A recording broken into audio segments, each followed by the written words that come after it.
हाँ जी, आज का हमारा जो टॉपिक है वो chemical equilibrium chapter number 1 10th class का।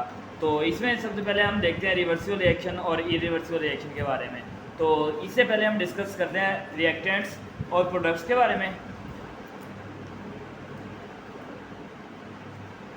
रिएक्टेंट्स एंड प्रोडक्ट्स के बारे में। तो हमारे पास रिएक्टेंट्स क्या होते हैं? रिएक्टेंट्स हमारे पास दी सब्सटेंसेस दैट कंबाइन है, यानी कि जो भी सब्सटेंसेस हमारे रिएक्शन में बनते हैं, में जो हिस्सा लेते हैं, रिएक्ट करते हैं, उनको हम कह देते हैं कि ये रिएक्टेंट्स हैं। और उसके नतीजे में हमारे पास जो भी रिजल्ट में हमें उनके कम्बिनेशन से हमारे पास जो बनता है उसको प्रोडक्ट्स बोलते हैं। तो हमारे पास यानी कि यहाँ पे जो आ जाएगा रिएक्टेंट्स और प्रोडक्ट्स में, प्रोडक्ट्स ये दो चीज़ें हैं। तो हमारे पास इस सब्सटेंसेस जो हमारे पास कंबाइन करती हैं उनको हम रिएक्टेंट के कह देते हैं, और जो इनके कम्बिनेशन से रिजल्ट के तौर पर हमें हासिल होता है उसको हम प्रोडक्ट्स बोल देते हैं। तो अगर इसमें हम एक एग्जांपल की बात करते हैं तो एग्जांपल हमारे पास H2 प्लस O2। तो इसके अंदर हमारे पास बन रहा है 2H2O, वाटर बन रहा है हमारे पास। तो हमारे पास यहाँ पे इसके अंदर H2 और O2 ये हमारे पास हिस्सा ले रहे हैं रिएक्शन में, तो ये हमारे पास रिएक्टेंट होंगे, ये हमारे पास रिएक्टेंट्स हैं। और इसके नतीजे में जो हमारे पास बन रहा है वाटर का मालिक्यूल हमें मिला है, ये हमें प्रोडक्ट है, ये हमारे पास प्रोडक्ट है। तो इसके बाद हम आते हैं हम अपने इस टॉपिक की तरफ जो हमारे पास रिवर्सिबल रिएक्शन है और इरिवर्सिबल रिएक्शन है। अगर हम सबसे पहले बात करते हैं इरिवर्सिबल रिएक्शन की, तो इरिवर्सिबल रिएक्शन को हम कंप्लीट रिएक्शन भी बोलते हैं। इरिवर्सिबल रिएक्शन को हम कंप्लीट रिएक्शन भी बोलते हैं।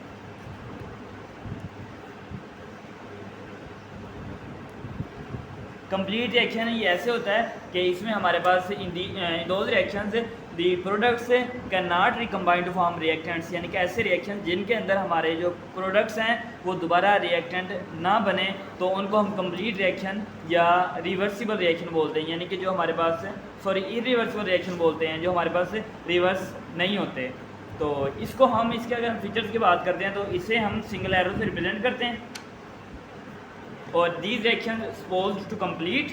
एंड अगर इसके हम एग्जाम्पल की बात करते हैं तो एग्जाम्पल हमारे पास ऑलरेडी मैंने दे दी हुई है, जो आपको वाटर की एग्जाम्पल दी है जिसमें हमारे पास वाटर का मॉलिक्यूल बना है। तो ये हमारे पास सिंगल एरो से रिप्रेजेंट किया गया, और ये वन साइड रिएक्शन है, और ये हमारे पास जो है सिंगल साइड में प्रोसीड हो रहा है, तो इसको हम बोलेंगे इरिवर्सिबल रिएक्शन।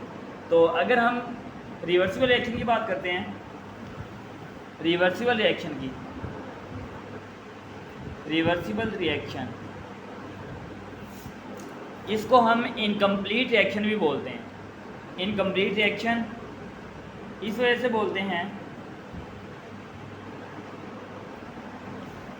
इनकम्प्लीट रिएक्शन हम इस वजह से बोलते हैं कि इसमें जो हमारे पास प्रोडक्ट्स हैं can recombine to form reactants, यानी कि प्रोडक्ट्स जो हैं वो दोबारा जो है हमारे पास रिएक्टेंट्स बना देते हैं, तो इनकम्प्लीट रिएक्शन बोलते हैं इसको हम। और ये जो है these reactions do not complete and they are represented by the double arrow, जिसको हम डबल एरो से रिप्रेजेंट करते हैं बिटवीन रिएक्टेंट्स एंड प्रोडक्ट्स के दरमियान,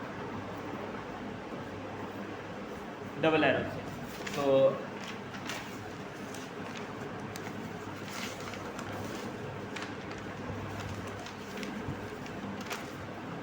यानी कि ये हमारे पास इनकम्प्लीट रिएक्शन होता है, इसको हम डबल एरो से रिप्रेजेंट करते हैं। और ये हमारे पास टू साइड रिएक्शन हमारे पास, यानी कि टू रिएक्शन हमारे पास प्रोसीड होते हैं, एक फॉरवर्ड रिएक्शन और दूसरा रिवर्स रिएक्शन। अगर हम इसकी एग्जांपल की बात करते हैं तो इसके अंदर हम जो हमारे बुक में दी हुई है एग्जांपल, वो हमारे पास हाइड्रोजन और आयोडीन की है। Let us consider reaction between hydrogen and iodine. हम क्या करते हैं, एक फ्लास्क लेते हैं, क्लोज फ्लास्क, जिसके अंदर हम हाइड्रोजन और आयोडीन को डालते हैं। तो उसके रिजल्ट में हम हाइड्रोजन आयोडाइड बनाते हैं जो कलरलेस गैस होती है। तो उसको देखते हैं हम, हमारे पास हाइड्रोजन आयोडाइड है, यानी कि क्लोज फ्लास्क लेंगे हम H2 प्लस I2। तो इन दोनों को हीट करेंगे, हीट करने के बाद हमें हाइड्रोजन आयोडाइड गैस मिलेगी जो कि कलरलेस गैस होगी, और इसमें हमारे पास आयोडीन जो है वो पर्पल कलर का है। हमारे पास आयोडीन जो है वो पर्पल कलर का, हाइड्रोजन यहाँ पे कलरलेस गैस है। तो जैसे ही हम फ्लास्क के अंदर हाइड्रोजन और आयोडीन को डालते हैं तो आयोडीन का जो पर्पल कलर होता है वो धीरे धीरे हमारे पास जो होता है वो फेड्स होना शुरू हो जाता है। एट दी एंड जब हमारे पास यानी कि वो कंबाइन हो जाते हैं, हाइड्रोजन आयोडाइड गैस बना देती है, तो वो हमारे पास कलरलेस गैस होती है। और ये हमारे पास जो है वो फॉरवर्ड रिएक्शन में आएगा। इसको हम बोलते हैं कि ये हमारे पास जो है फॉरवर्ड रिएक्शन है। ऑन दी अदर हैंड अगर हम दूसरी तरफ देखते हैं, तो अगर हम दूसरी फ्लास्क लें और इसमें हम हाइड्रोजन आयोडाइड को हीट करें, हाइड्रोजन आयोडाइड को हीट करते हैं क्लोज फ्लास्क में, हाइड्रोजन आयोडाइड को हीट करते हैं क्लोज फ्लास्क में, तो हमें हमारे पास जब हीट करेंगे तो आयोडीन का जो यानी कि हमारे पास हाइड्रोजन आयोडाइड गैस जो है वो यहाँ पे कलरलेस गैस है, और जब इसको हीट करेंगे तो इसके नतीजे में हमारे पास जो है हाइड्रोजन H2 गैस बनेगी और आयोडीन गैस बनेगी, और ये यानी कि बाद में हमारे पास अपना कलर जो है दोबारा डिस्पेयर हो जाएगा, इसका अपेयर हो जाएगा सॉरी, तो हमारे पास ये हाइड्रोजन और I2 गैस बन जाएगी।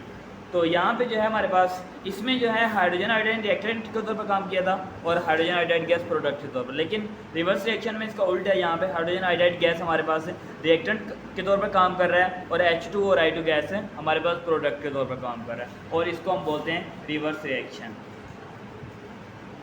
रिवर्स रिएक्शन ये तो हमारे पास एग्जाम्पल होगी हाइड्रोजन आयोडाइड की। अगर हम दूसरी एग्जाम्पल की बात करते हैं, उसमें हमारे पास आ जाता है दूसरी एग्जाम्पल में कैल्शियम ऑक्साइड और कार्बन डाइऑक्साइड को हीट की जाती है। अनदर एग्जाम्पल में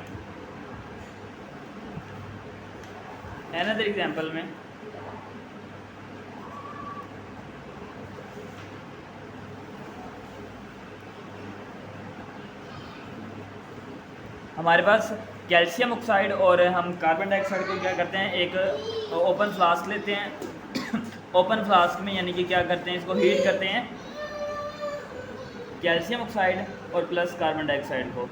इसको हम एक ओपन फ्लास्क लेते हैं यानी कि जिसका माउथ आपके पास खुला होता है, तो इसके नतीजे में हमारे पास बनते हैं कैल्शियम कार्बोनेट। सॉरी ये तो कम्बिनेशन हुआ है, हमारे पास सिंपल रिएक्शन हुआ है। तो हमारे पास कैल्शियम कार्बोनेट बन गया है। अगर हम हमारे पास ये जो रिएक्शन है इसमें 2 केसेस आएंगे, 2 केसेस, तो वो हम देखते हैं यहाँ पे। तो अगर हम कैल्शियम कार्बोनेट के लिए जो है एक फ्लास्क लेते हैं, ऐसी फ्लास्क है जिसका माउथ आपके पास जो है वो ओपन होता है, तो उसके अंदर हम जो है कैल्शियम कार्बोनेट को डालते हैं। फॉर एग्जांपल यहाँ पे मैं एक फ्लास्क बना रहा हूँ एकदम, तो इसका जो माउथ है हमारे पास वो ओपन है, इसका माउथ जो है हमारे पास ओपन, इसमें हमने कैल्शियम कार्बोनेट के डालो, इसको हीट कर दी है, इसको हीट कर दी है यानी कि क्या होगा हमारे पास, क्या बनेंगे, हीट करने से डिकम्पोजिशन होगी, हीट करने से डिकम्पोजिशन होगी, हीट करने से तो हमारे पास कैल्शियम ऑक्साइड जो है वो अलहदा हो जाएगा और कार्बन डाइऑक्साइड अलहदा हो जाएगा। अब हमारे पास कार्बन डाइऑक्साइड जो बनाई है गैसियस फॉर्म में है, और हमारी फ्लास्क हमने जो लिया है वो ओपन फ्लास्क है, तो वो गैसियस फॉर्म में जो है वो वेपर की शक्ल में निकल जाएगी। अच्छा, तो एक केस तो हमारे पास ये हो गया, और अगर हम दूसरे केस की बात करते हैं तो उसमें क्या होता है, हम दूसरी फ्लास्क लेते हैं, एक अनदर फ्लास्क, ऐसी फ्लास्क जिसके अंदर हम क्या करते हैं कैल्शियम ऑक्साइड और कार्बन डाइऑक्साइड को डालते हैं, और वो हमारे पास फ्लास्क जो होती है वो उसका माउथ जो है वो बंद होता है, उसका माउथ हमारे पास बंद होता है। तो इसके नतीजे में हमारे पास जो है कैल्शियम ऑक्साइड और कार्बन डाइऑक्साइड को जब हम दोबारा यानी कि कम्बिनेशन होगा इनका, तो वो हमारे पास कैल्शियम कार्बोनेट बना देंगी। यानी कि हमारे पास जो हम बात करते हैं एक बंद फ्लास्क की, इसके अंदर हम कैल्शियम कार्बोनेट जो डालते हैं वो क्लोज है, वो हमारे पास क्लोज है, तो इसको अगर हीट करते हैं हम तो इसके नतीजे में हमारे पास कैल्शियम कार्बोनेट जो है हमें बना के देते हैं कैल्शियम ऑक्साइड और CO2।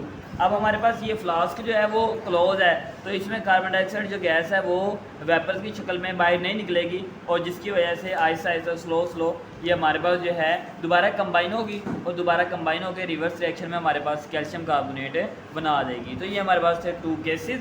और इसके बाद अगर हम देखते हैं कि यानी कि इसके अंदर हमने देखा है कि हमारे पास डिकम्पोजिशन हुई है और कम्बिनेशन हुआ है। तो ये दोनों रिएक्शन आपस में हुए हैं, लेकिन जो हमारे पास डिकम्पोजिशन का जो प्रोसेस हुआ है वो ज़रा फास्ट होता है और जो कम्बिनेशन का जो प्रोसेस हुआ है यहाँ पे स्लो हुआ है। और अगर हम देखते हैं कि एक ऐसा वक्त भी आता है जब यहाँ पे हमारे पास डिकम्पोजिशन और कम्बिनेशन का जो रेट है वो एकदम बराबर हो जाता है। तो जब वो हमारे पास इक्वल हो जाता है, यानी कि अपोजिट रिएक्शन जो होता है वो इक्वल हो जाता है, तो उस वक्त हमारे पास डायनेमिक इक्विलिब्रियम जो है वो एस्टेब्लिश हो जाता है। तो नेक्स्ट टॉपिक में हम डिस्कस करेंगे डायनेमिक इक्विलिब्रियम, डायनेमिक के साथ साथ स्टैटिक इक्विलिब्रियम को भी डिस्कस करेंगे। तो आज का यहाँ तक ही बहुत है। ओके, अल्लाह हाफिज़।